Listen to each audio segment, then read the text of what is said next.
Crisis. Let's play hardball.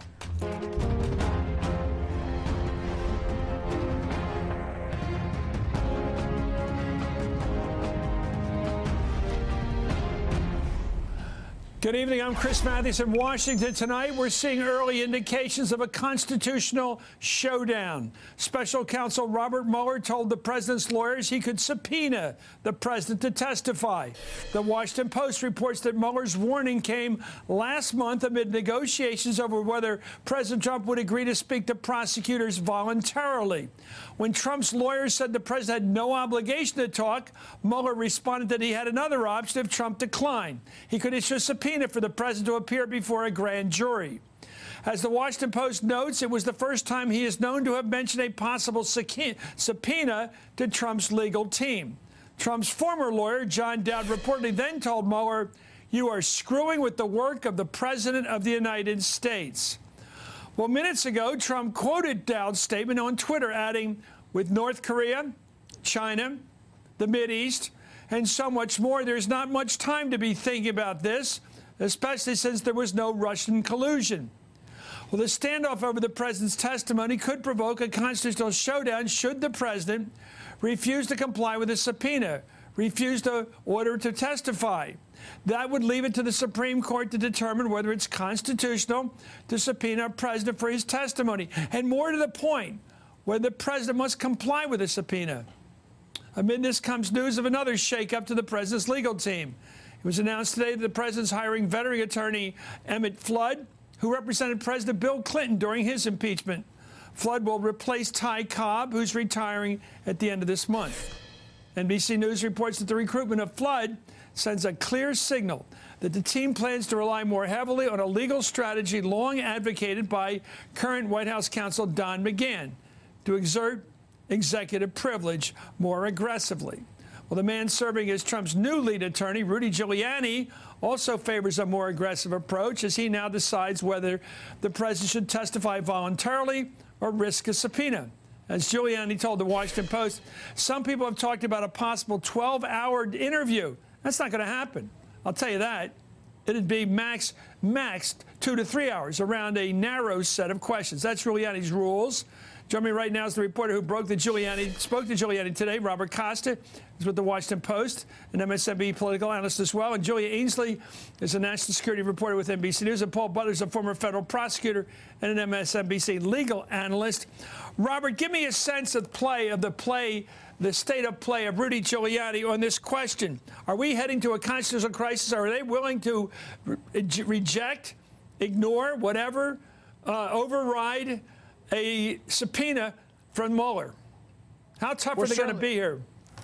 Well, they're going to be tough in the sense that this is a more aggressive strategy. Right now, we're watching it play out around the President of the United States moving away from Ty Cobb, who preached cooperation for months, said to the President, if you cooperate, if you don't exert executive privilege, that maybe the Mueller probe would end.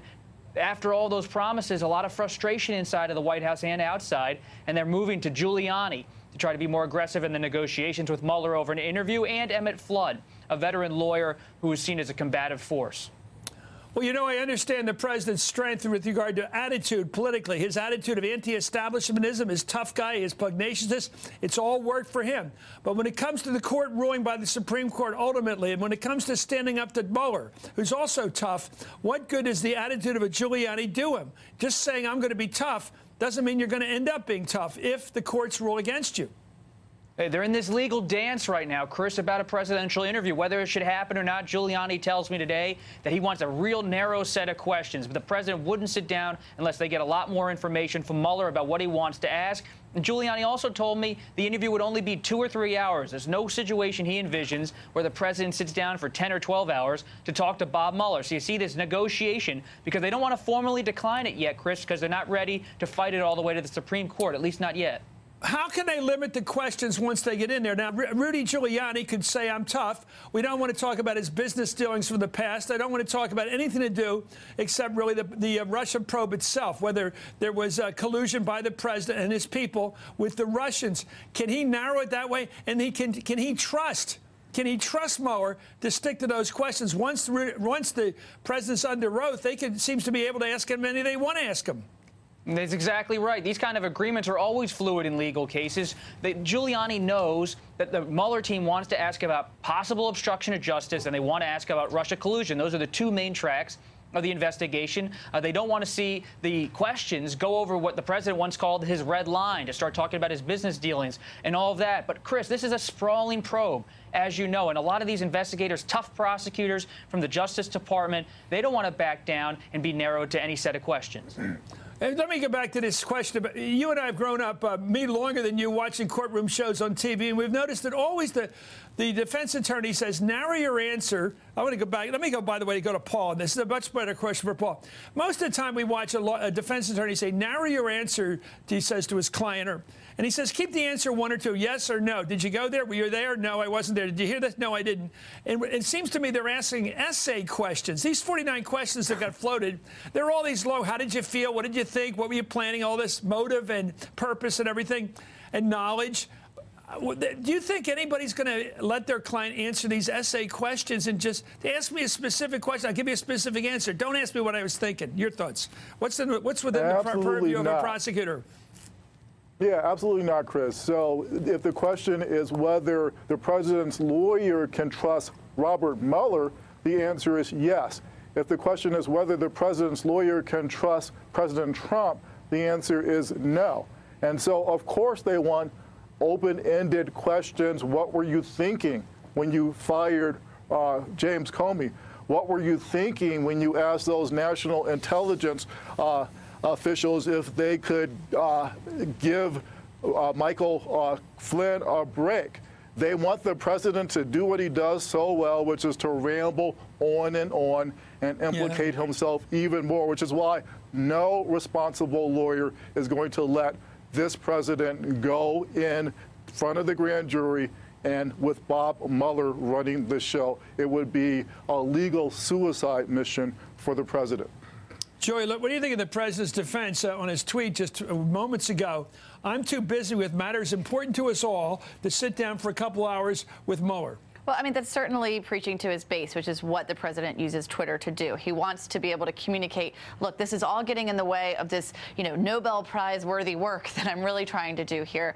But I think the bottom line is they are now in such final stages of this negotiation that, I mean, from what Robert's reporting, it sounds like Giuliani is at least acknowledging that they could do 2 to 3 hours. We were in a different place just a few weeks ago when they were angry about the Cohen raid and saying there was going to be no interview at all. And I think a big piece that has gotten them to that part is this threat of a subpoena. And the idea that we've been talking about all week, can he be subpoenaed?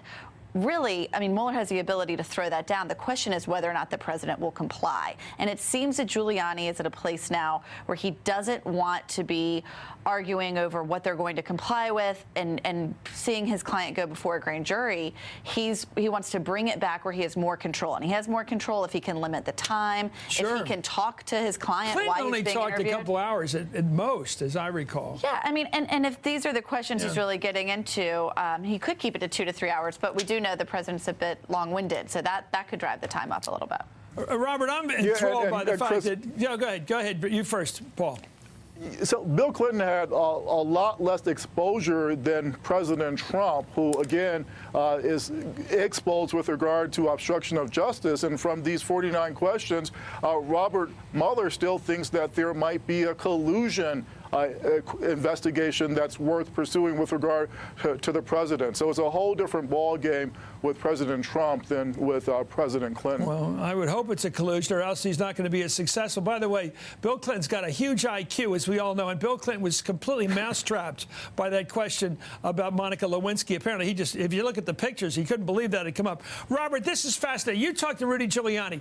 Did he act? Can you give me, as part of your tradecraft, does he sound like he's the lawyer in charge? He's the lawyer in charge, but he's also a presidential confidant. You got Emmett Flood coming in, who's a close friend of Don McGahn, the White House counsel, much more litigation experience. So you have different kinds of personalities on this legal team. What's important to watch in this tweet tonight that Julia referenced, the president's quoting his former lawyer, John Dowd. Why is John Dowd so important? John Dowd was the chief voice in the president's ear for months saying, don't do the interview. And who's the president tweeting tonight? John Dowd. Sounds like he doesn't want to do it, right? Yeah, well, it sounds like he's reversing course again. He got rid of John Dowd. He wanted someone more aggressive like Giuliani. But now that Giuliani is leading closer to an interview, maybe he's going back the other way. I mean, I think there's just a pattern of getting rid of people, getting rid of Ty Cobb, who are telling him to exercise caution, and he's instead bringing in people who are going to agree with him. The question I have to ask is, what's he going to feel like being hogtied by a subpoena, being brought in? Suppose the Supreme Court votes 5-4. Suppose Anthony Kennedy goes with the prosecution here, and he's hogtied, forced to come into court under subpoena. And then he's sort of treated like a defendant. Anyway, with prosecutors closing in on the president, Trump's allies on Capitol Hill are threatening to impeach Deputy Attorney General Rod Rosenstein if he does not turn over documents related to the ongoing investigation. President Trump today issued this very ominous threat against the Justice Department: a rigged system. They don't want to turn over documents to Congress. What they're afraid of. What are they afraid of? Why so much redacting? Why such unequal justice? At some point, I will have no choice but to use the powers granted to the presidency and get involved. Well, the tweet appears to be a response to Rosenstein, who last night called those document requests extortion, intended to threaten him and undermine the rule of law. Here's Rosenstein.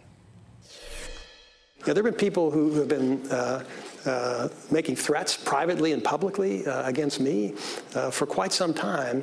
And I think they should understand by now the Department of Justice is not going to be extorted. We're going to do what's required by the rule of law, and any kind of threats that anybody makes are not going to affect the way we do our job.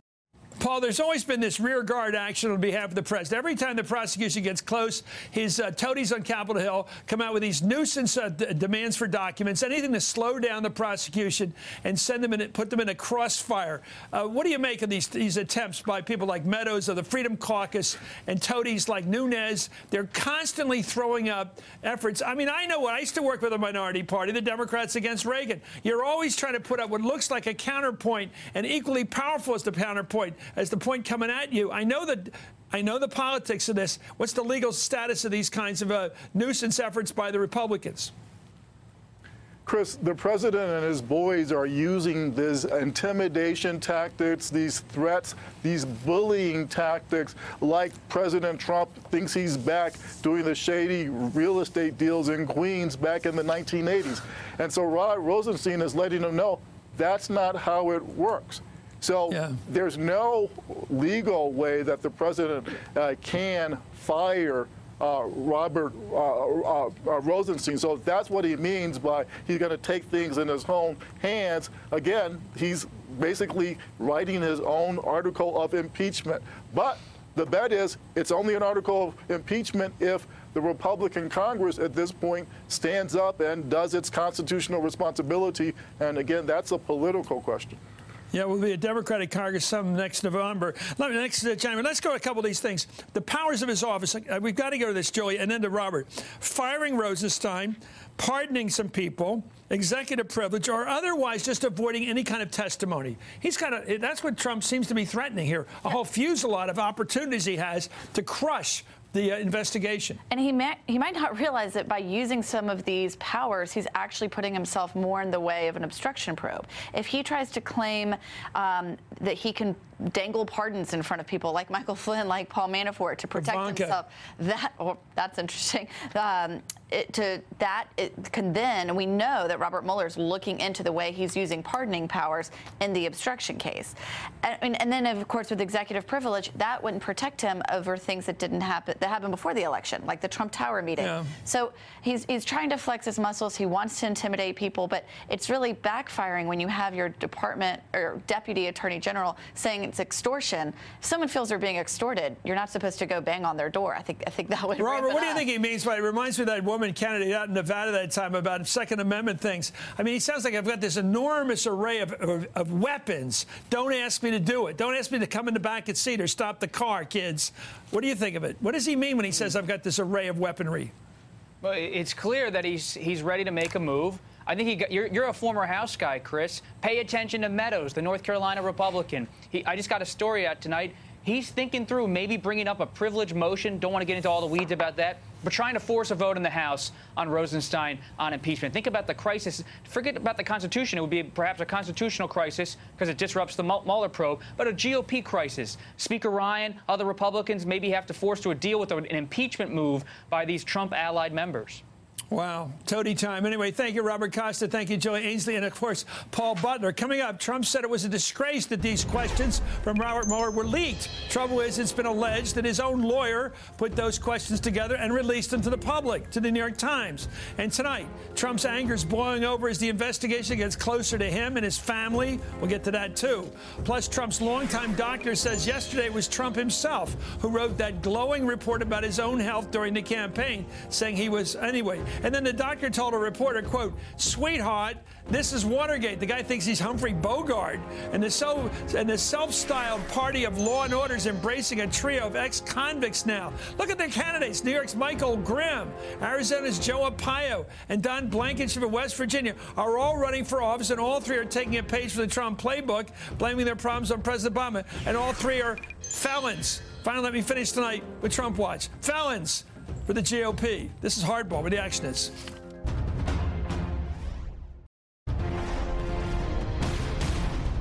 Well, some late-breaking news from the New York Times tonight. Summer Zervos, the former Apprentice contestant who's accusing Donald Trump of sexual assault, is seeking recordings from that show to prove he defamed her by calling her a liar about that. Well, attorneys for Zervos say subpoenas have been issued now for any video and audio recordings from The Apprentice where Trump is talking about her or talking about women in a sexual or inappropriate manner. In addition, a subpoena was issued to the Beverly Hills Hotel where Zervos says Trump groped her in 2007. There she is. Zervos is one of the women who came forward during the 2016 campaign to accuse Trump of sexual misconduct. And we'll be back after this.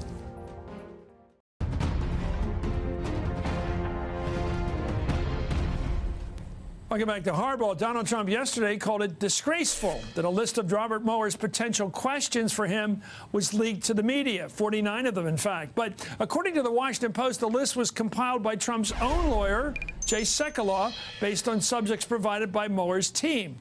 And today, one attorney involved in the Mueller investigation told NBC News that the release of the questions to the New York Times was orchestrated by Trump allies to convince the president to support a strategy that was more aggressive and narrow in focus. In other words, his own people put it out to teach him that he ought to stay narrowed on this investigation.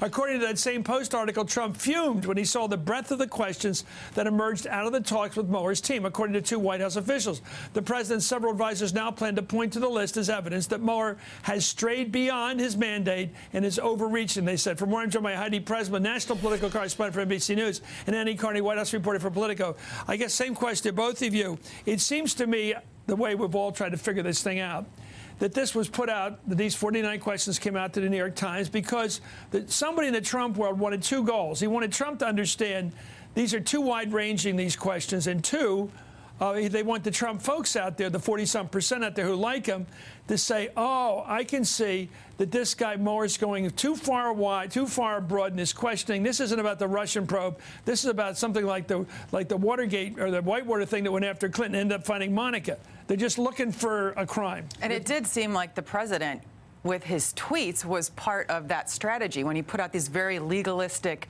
tweets about how this list violates his Article 2 powers in terms of hiring and firing personnel. And then he follows that up and says, well, and under those circumstances, now I may have to take action. So that sets him up to, one, in his mind, have a stronger negotiating position in terms of narrowing the scope, and two, to politically build the support to potentially even refuse to sit for the interview at all. And say that this is not what the probe was supposed to be about. And I think most of his people will say this probe's about Russia or it's about nothing. Yeah, I think Heidi's right that the tweets are signals to the surrogates and the people who talk on his behalf, signaling what to say. One thing I would warn. Well, who do you think in general, these numbers, these questions help? Certainly the questions suggest a very wide scope of questioning well beyond Russia. I think that the goal of releasing these questions might have been to try and convince Trump not to go in for an interview with Mueller. But hasn't he seen the questions himself? Well, he pays more attention to what he sees in the media and to the reactions that it gets. You mean only? This is so interesting in terms of psychobabble. In other words, the only way that people around Trump think they can educate him is to let the public know what they want him to know, and and then have him see what the public's reaction to that is. Not the and only, then he but might the pay best, attention the to best way. That's a well-known tactic we've seen his team do. But I will also point out you've seen him leak stuff to get it to Trump. Oh, absolutely. But I will point out that his team also put Giuliani out there to say there's no way Trump is going to sit for a 12-hour interview. Look at all these questions. Max 2 hours. And so you see the negotiating tactic here via Trump's tweets and via Giuliani's comments to the Post. New team, new tactics. But you agree that the purpose of this leak, whoever did it on the Trump side, did it to try to bring the public in as allies of Trump. I do think that's true. I would like to make a caveat that we shouldn't ascribe too much strategy to anything that happens in this White House. A lot of the times, stuff strategy happens by one person, maybe not all of them, for months. Yeah. The president has been stewing over the breadth and length, as I said, of the Mueller investigation. And according to the Washington Post, Trump's anger boiled over when federal prosecutors raided his personal lawyer, Michael Trump's offices. Sources close to the president tell the Post that Trump's anger over the Cohen raids spilled into nearly every conversation in the days that followed and continues to be a sore point for the president. One confidant said Trump seems to talk about it 20 times a day. Other associates said they often stay silent in person or on the phone as he vents about the Cohen matter, knowing there's little they can say. Heidi? Well, this is the biggest indication ever since that moment that the investigation is taking on a life of its own. It's also moving outside of Mueller's jurisdiction. Yeah. And who is Cohen? He has the keys to the Trump dynasty, all of the business information, the information on potential payoffs to additional women. So, of course, that is what is making. Well, wouldn't you, Heidi, be a little bit scared or upset or angry if it turns out that the person coming at you has got allies in New York, are going to launch a flanking attack on you to your flank and hit you with Cohen, with all the stuff so Cohen's that's why got? it makes perfect sense. This is like invading Cambodia. If you're Nixon, this is like I got another way to get at you. Anyway, Annie. You've been reporting about why the special counsel has not called on the president's daughter, Ivanka, for an interview despite her role in the campaign and in the administration. One former federal prosecutor who reported to Mueller in the past told you, I'm reading your own copy, Mueller would know that trying to interview Ivanka Trump would be like lighting a match to the highly combustible Donald Trump. So it's the same reason you see Trump really losing it about Cohen being a target. So I think that Mueller's team is aware that you start to go after the family members, especially Ivanka Trump, calling them in to question them. Trump's going to see this as now you're harassing my family. He's going to is Ivanka Trump a daughter only, or is she an operative for the president as well? She's an operative for the president, and she's been in the room at key moments in the Trump-Russia timeline. She was there when he made the decision to fire Comey. She was in Bedminster that weekend. She was on the plane home helping with the Don Jr. statement. Well, isn't the smart move to interview Trump first? Then, after you got all you can out of him, you go to her and to Donald Jr. because they're going to rat out everything that they're asked right to the president. Well, they'll tell him everything that's coming. I don't know if that's the issue. I mean, Hope Hicks has been interviewed. She's but they've very got close their own Her lawyers. husband Jared may also be a subject. Jared has been interviewed only on a channel. But the family people, unlike all the other people being interviewed and interrogated, cannot separate themselves from Trump, can they? Well, here's the thing. There's two, either they're saving the family for last because it's the most delicate for a number of reasons, or there's really no need to call in Ivanka because they find out that every time she's been in the room, there's 10 other people in the room, and it's just not worth the risk. I don't know what the reason is, but it's not worth the risk because of setting off Trump, of the perception that they're harassing his family. Okay, thank you. Yeah. I think they'll get to her, though. Thank you. Heidi Breslin, thank you. Annie Carney, because he does operate like the Romanovs. He uses his family for all kinds of political stuff and mayhem. Up next, Trump's longtime doctor already admitted it was Trump who wrote his own glowing health report. Wouldn't I like to go to your doctor and have him say how well you are? And now he's talking about Watergate. That's it. This guy, and he also uses the term sweetheart. This is Hardball, where the action is.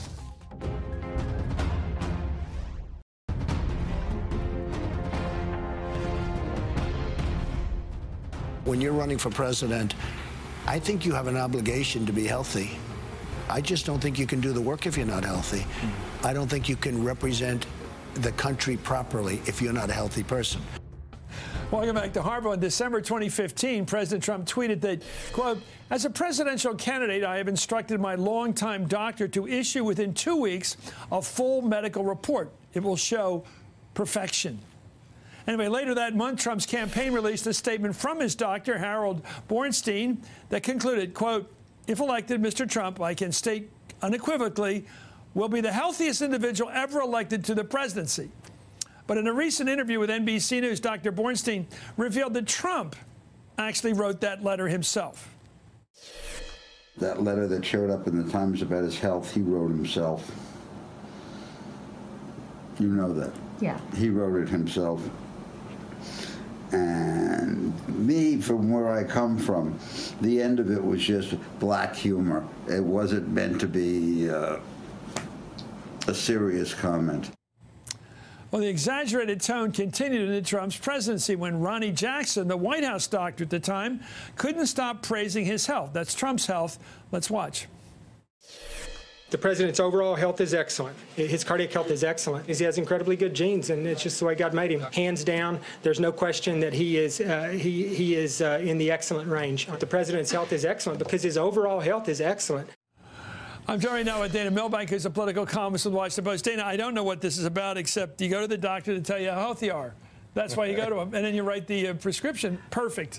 I don't know about you, but I always go to the doctor, and you got to lose a little of lose a few pounds. You got to do some more exercise. I want one of these doctors. They could start a new practice of affirmation. You go to the doctor, and he tells you that you're doing extremely well. But I have to say, I'm less watching this and watching these clips. I'm less worried about Trump than his doctors. They're the ones who. Well, when you see this doctor, you think of all the doctors that are presented on television, like in these ads. They're always clean shaven. They look very upright in person. Then this character, he looks more like a guy who writes novels down by the wharf somewhere. He doesn't seem like a medical doctor. Anyway, according to CBS News, Dr. Bornstein declined an interview with one of their producers and then signed off, "Sweetheart, this is Watergate. Goodbye."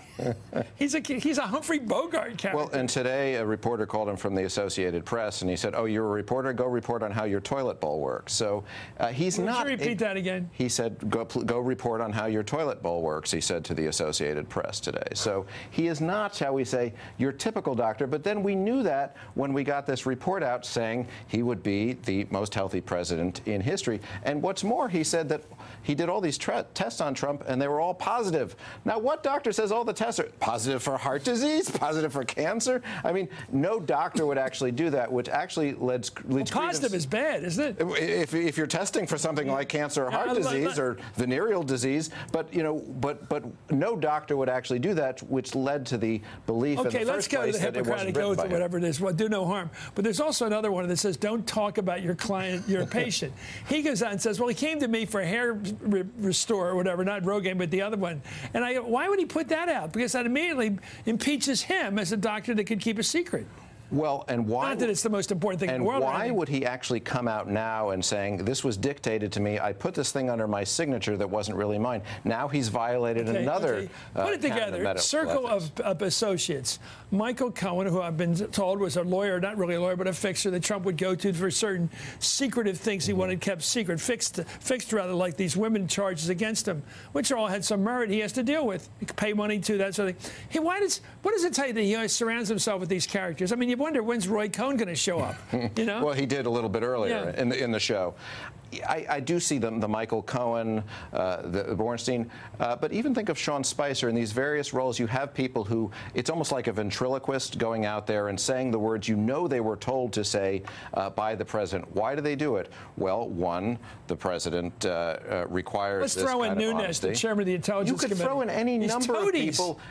Is that the only basis you can have a relation with Trump? Is as try to think of somebody who's had an association with Donald Trump other than possibly Stormy Daniels, who has come out the better for this. They all get chewed up somewhere along the line. Not because he planned it that way. Thank you, Dana Milbank. I knew you could handle this one. Up next, how did the Republican Party, the party that likes to think of itself or call itself the Law and Order Party, find itself now? 3 convicted felons running for office on the 2018 ballot listed as Republicans. They've all served time as felons.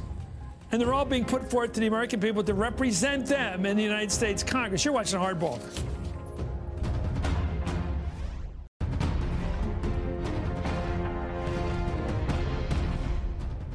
when I take the oath of office next year, I will restore law and order to our country.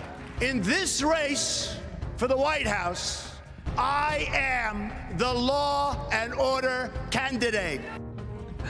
You know, he does this Jesus kind of thing. Look at the Bible stories. Here he's the hand in the air just like this. He always does the same thing when he's preaching. Anyway, welcome back to Hardball. The same Donald Trump who said he'd be the law and order president now finds himself under the glare of Robert Mueller's investigation. According to Washington Post, Trump has created a new reality for Republicans in the era of President Trump. Even time spent in prison now can be turned into a positive talking point, demonstrating a candidate's battle scars in a broader fight against what he perceives as liberal corruption. Take West Virginia Senate candidate Don Blankenship. He's called himself a political prisoner after spending a year behind bars for violating mine safety laws, which led to the deaths of 29 miners. They put me in jail because I did not stop the coal miners from telling each other that the inspectors had arrived. That's not a law that's on the books. That's a law that the Obama prosecutors made up in preparation for the trial. It was clear from the beginning to the end that it was a fake prosecution. Former New York Congressman Michael Grimm was convicted of felony tax fraud. He's running in the primary for his old seat from Staten Island. Grimm told the Post his situation was, quote, almost identical to what the president's been going through. It's not an accident, he said, that under the Obama administration, the Justice Department was used politically. Out there in Arizona, former Maricopa County Sheriff Joe Arpaio was convicted of failing to obey a court order to stop targeting illegal immigrants. He was pardoned by Trump last year, and now he's running for the Senate. And the Post notes that Arpaio has compared his prosecution to Republican claims that the Obama administration improperly sought warrants to monitor officials connected to the Trump campaign. Well, Vice President Mike Pence had some unexpected words about Arpaio last night. That's coming up with the Hardball Roundtable.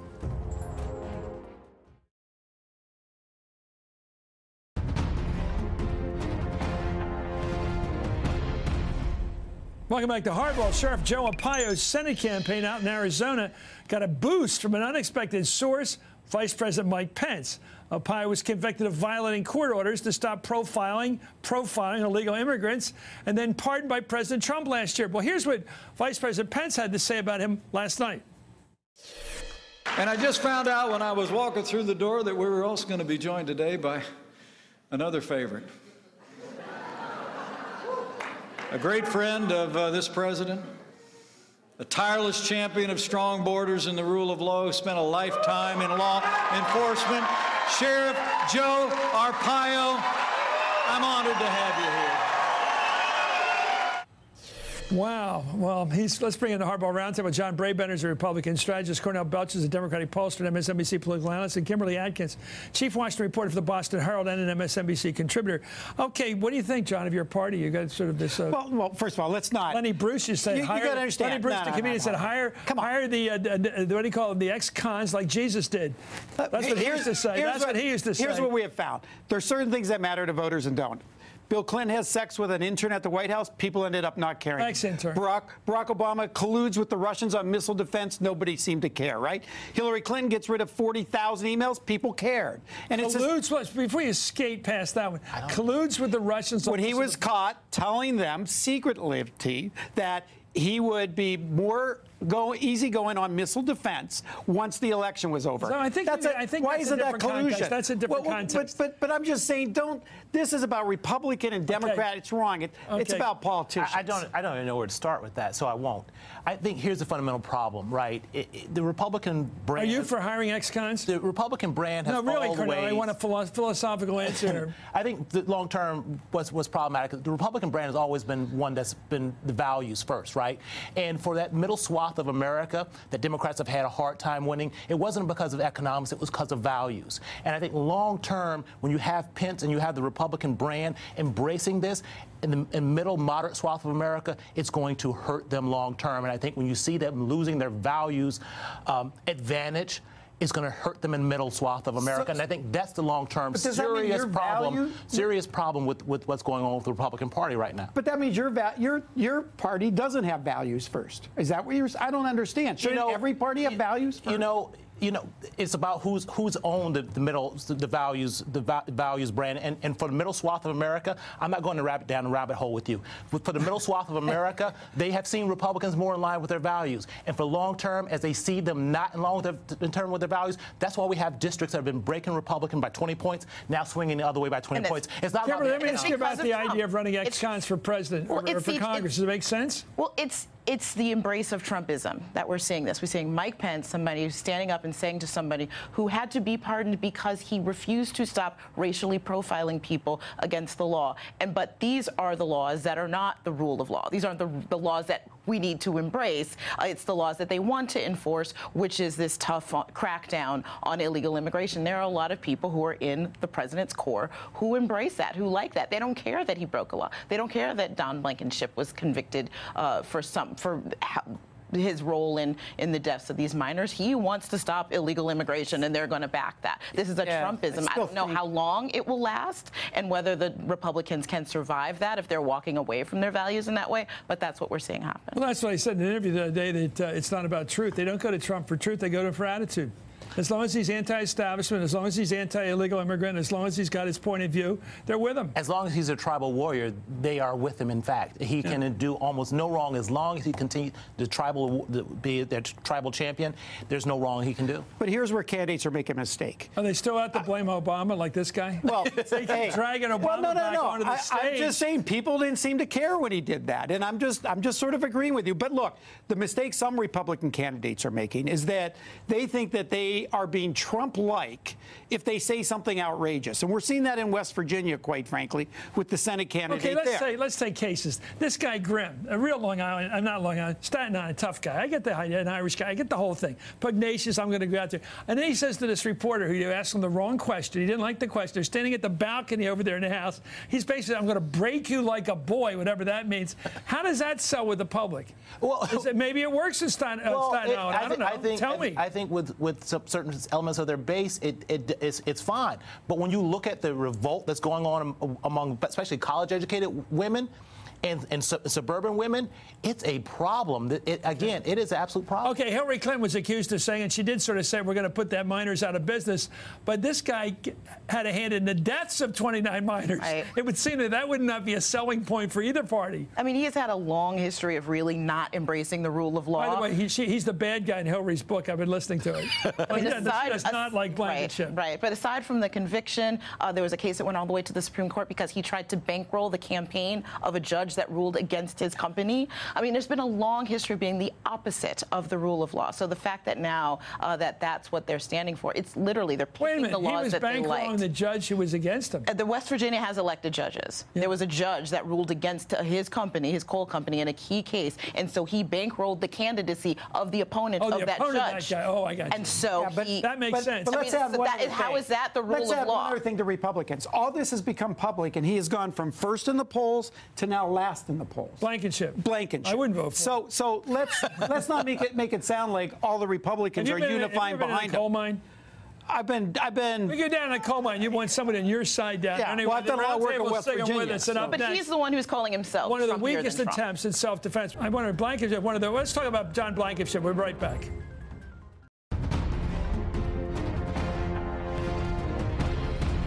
We're back with the Hardball Roundtable. Last week, Don Blankenship, we mentioned him, suggested Senate Majority Leader Mitch McConnell could have conflicts of interest with China because of his father-in-law. At last night's Republican primary debate, Blankenship tried to defend the term he used to describe the father of McConnell's wife, who's, of course, Transportation Secretary Elaine Chao. This idea that calling somebody a China person, I mean, I'm an American person. I don't see this insinuation by the press that there's something racist about saying a China person. Some people are Korean persons and some of them are African persons. It's not any slander there. Well, of course, China person is an attempt to refine Chinaman or China woman, I suppose, a term that we went out of acceptance back about 60 years ago at least. How was it going to sell in West Virginia, that term? Of course it's perfectly fine. No, it's not. It's not. It's ridiculous. It's a hot potato. It's ridiculous. It was inappropriate. I think he should apologize. You think he's ignorant? or he's prejudiced, Look, or he's just playing to the audience? I've done a lot of work in West Virginia. These are very, very smart people who are going to be very sensitive to feeling like they're being used, and I think it's going to backfire on them. Used by him? Yeah, that in a sense it's degrading. They know it's degrading. I think it's going to hurt them in the polls. He said he wants to be Trumpier than Trump. He sees a president who calls Elizabeth Warren Pocahontas and who says that there's an equivalence between those who fight against white supremacy and those who embrace it. So perhaps he thinks that this plays well. As the colored guy, I've got nothing on this.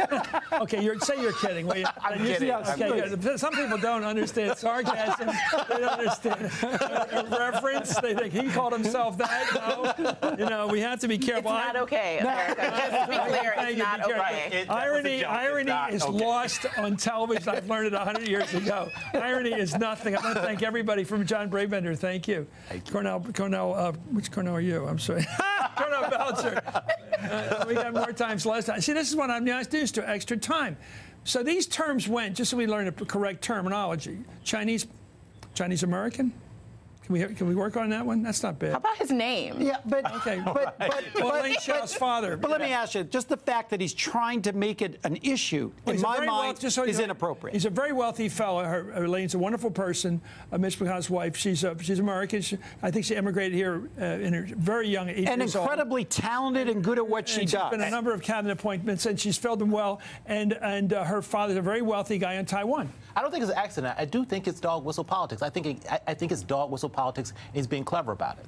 But that's why he's fallen to last place, and I think you got to give a lot of respect to the West Virginia voters who have seen through this. And they're going to reject the term China person. I think they will.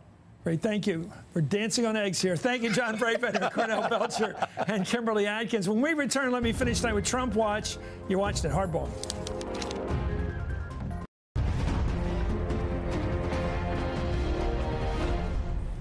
Trump Watch, Wednesday, May 2nd, 2018. A new poll shows that the public's appetite for the Mueller probe is dropping.